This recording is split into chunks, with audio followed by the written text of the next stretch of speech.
Au XIIIe siècle, tout ça est clos.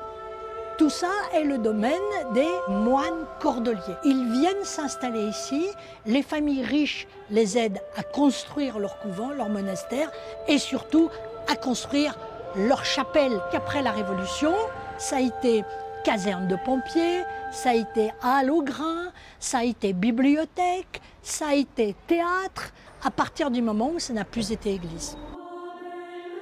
Ce bâtiment, c'était quand même une verrue dans le paysage montbrisonnais. C'était un bâtiment qui n'était plus utilisé depuis fort longtemps. Le chantier a commencé en 2014. 18 mois de chantier. Les contraintes, c'était de pouvoir conserver l'existant. Lorsque le plancher du premier étage a été supprimé, il a fallu étayer les murs extérieurs pour qu'ils puissent tenir. Et on trouve là la façade d'origine de l'église. Et avec ces parties-là, qui étaient bien les enfeux, les niches funéraires, là on va retrouver des traces des décors peints. On voit bien les 3 oculus qui ont été conservés, restaurés. À chaque fois, on a ces éléments patrimoniaux qui viennent nous rappeler qu'on est dans un bâtiment historique. On est dans une médiathèque, on est aussi dans une ancienne église.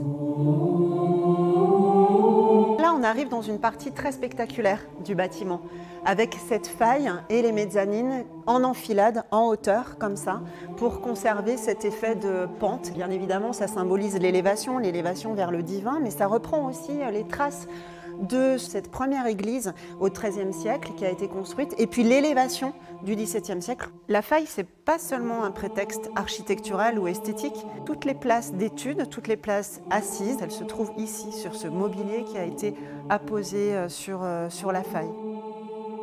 Alors c'est très joli une bibliothèque qui revient dans une ancienne église, parce que quelque part, il y a la transition entre le premier livre et les livres. Et puis aujourd'hui, une médiathèque, c'est la transmission culturelle, c'est la transmission des valeurs, c'est la transmission de l'histoire. Vous pouvez mettre dans le petit panier.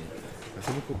Je crois que maintenant, c'est devenu un lieu d'accueil, un lieu convivial. On a quelquefois jusqu'à 900 personnes par jour.